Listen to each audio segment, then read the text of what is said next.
you say like after 2012, like the perceptions changed because of the Paralympics and in this, you say in this country, that sort of shift towards seeing like, oh, these people aren't just in a wheelchair, they're doing things, like they're people and they have lives. And yeah, and I think the visibility on the media as well is much improved. You know, you've got Johnny Peacock on Celebrity Come Dancing and stuff. And, yeah, you know, you got Addy on BBC One or BBC, and you know, Steve Brown now, a good friend of ours from rugby, is on Country File, and lots of athletes and various people are kind of household names. You know, Anna Cockcroft, Richard Whitehead. You know, to name but a few. There's people whose names are around. You know, David Weir and stuff is very well known for London Marathon and things. Yeah, so, of course. So yeah, what I find interesting is that there's a lot of people that were athletes that become famous, and it's like it'd be interesting to see when there's somebody that's not an athlete that becomes famous with their disability. Like they become like, I feel like that hasn't happened yet. There are a few. I mean, going to the Shore Trust Disabled Power List influencer thing was a good example of there's lots of people who are in the media. You know, there's people like is it Matt Fraser? I think his name is. Is it? The artist. Yeah, he's sort of does a lot of acting and stuff as well, and Sam Renke. I never know how to say her name. Renke, I think. There's lots of people that, you know, within that list, and people who are in the media. But like you say, it probably is dominated mostly by athletes who have gone to do other stuff. Then I think a lot of that is driven from 2012, because they all seem to be 2012 athletes mostly, which is quite interesting. That there's quite a big thing of, like, it feels like there needs another sort of momentum to push it forwards a little bit more, and not necessarily in the sports space, but like some other spaces, just to push people, because again, like, there's not everybody wants to be an athlete, and it, you know, those people need role models and that to show them what's possible in other sort of ways, and that's one of the reasons why I wanted to do like this podcast and things, just to expose some people that are, you know, sort of adapting to their situation and performing in like a different, like not just one way, but lots of different ways that they do it. And so that's again, that's one of the reasons I wanted to get you on. You know, you are performing in athlete area, but I feel like what you do with your probably with active hands is what I'm better known for. It's well, I look forward to being exposed. Not that way. So talking about like the relationships and the families and all that, like you've obviously just had your second child. Yes, congratulations on that. So I've got Xanthi is born end of November, so she's now coming up to 10 weeks old, or is 10 weeks old, and I've got Jacob, who's now coming up to 6. So it's very different having a family. It's a massive game changer, you know. It's a bit more difficult to go off and be a couple and sort of be, you know, travel the world a bit, although we have still managed that a bit with the family. But it's great as well. It's really great to see how your kids grow up and have influences of yourself, and you can see bits of them in you. And it's hard work, but it's good. It's particularly hard work at the moment with a very young baby. Like my wife Jo's just tired the whole time. Like, she's just only getting tiny amounts of sleep every night, and it's also with the type of this, you know, with reduced hand function as well as a mobility problem. It's very hard for me to take over a lot of the stuff, you know, with my hand function. Things like dressing a little baby and doing nappy changes and picking up off the floor and carrying around the house and stuff like that. It's very difficult for me. And whereas I do as much as I can, you know, if I sit on the sofa, I can hold her for a while, and I can soothe her and, you know, sort of lay her on the bed and sort of play with her for a bit. It very much does fall onto my wife at the moment, Jo. And she's doing a brilliant job. It's very hard though. I can see how difficult it is, and it's very hard for me to help so much there. So I try and look after Jacob as much as I can. To take the pressure off looking after him from her as well. But although you say like with the disability affects it, like, you know, men have to get, like, when the woman has the baby, the man still has to work generally, sort of. That's how it works. And it's the same situation for like most people, like they're pressured into doing that stuff, so they might not have the time to do it, so the wife has to. Yeah, I mean, it depends what your roles are in your, exactly. Your wife, it in depends your marriage, on the roles, in your relationship. But I think it's because we're not bottle feeding, we're breastfeeding, so it's very difficult for me to take over in any area. Really. It's a bit, I can't really take over on that side at all. No. And then with the lack of hand function, it makes it difficult doing a lot of the other sides as well. So, like you say, it does have to sort of fall to the mum often to do this stuff. But it's I'd like to be able to help out more, particularly at the moment, because I see how hard it is for my wife going through all this stuff, and how much like the lack of sleep, is just such hard work, really. Yeah. So I'd love to be able to help out more on that, but it is a lovely thing to have, to have children, and we're really glad that we managed to do it, and that we've got two now. We feel like our family's sort of complete, and looking forward to them getting older with us. You say like now, Jacob's 6, as you said. Just coming up to 6. Just coming up to 6. Yeah. Like you could do everything with him. Like, you're not limited because he's on his feet and he's walking around. You're not really limited as to anything that you can't do with him, really. Yeah, and he was very much. He is quite happy with me and he loves Daddy. Is different to the other daddies. And when he was younger, like as soon as he was able to sort of sit up and balance, he was sitting on my lap and I was pushing him around the house, and and he loves that's kind of his place of security.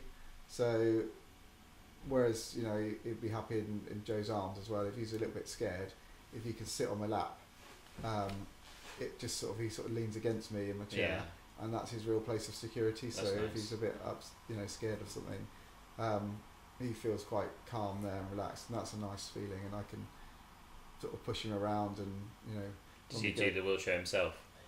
He does try a bit. Yeah, his arms are a bit short at the moment to be able to do very much. He does push around the house in it when I'm not in it. Yeah, but sometimes when I'm sat in here, like if my family's over, suddenly my niece comes through on my shower chair. Yeah. She just comes in here by herself. I'm like, where did you come from? Yeah. It's just like she loves getting in it and playing around with it. So. And I don't think kids are fazed by it really. No. It's only when adults put their own sort of prejudices on the kids that they sort of learn that it's a weird thing.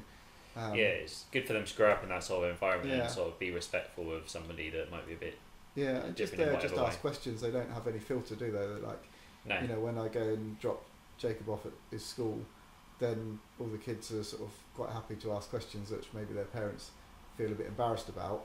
Yeah. But I do look different to the rest of most of the parents there. So it's just quite natural that they ask questions, and I'm quite happy to answer them. Yeah, that's good. And I think it's important for them to see in society that there are people with different body types. Exactly. And, it's not just getting on with life in society rather than just being closed away in some place where they put them all together. Yeah. So when it came to sort of like having kids and that, like, was there anything that you needed to do differently?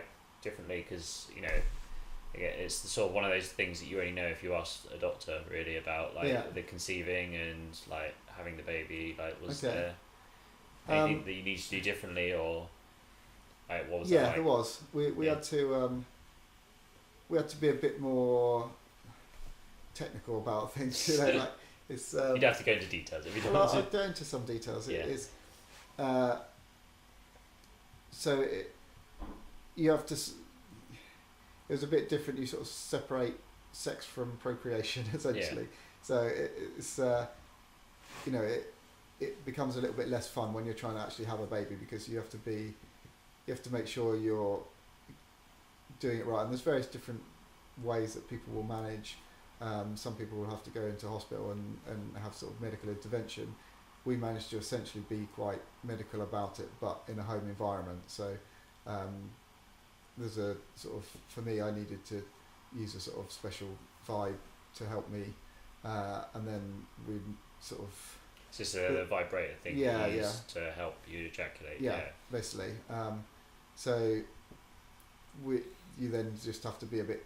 You have to research what you need to use and how the best way and the cycle of and Joe's cycle and stuff like that. And the right equipment to use and stuff. But and it took quite a long time. You know, there's quite a big gap between our two children, and we wanted there to be a big gap in some way so that Jacob was a bit more independent before we had our second. Yeah.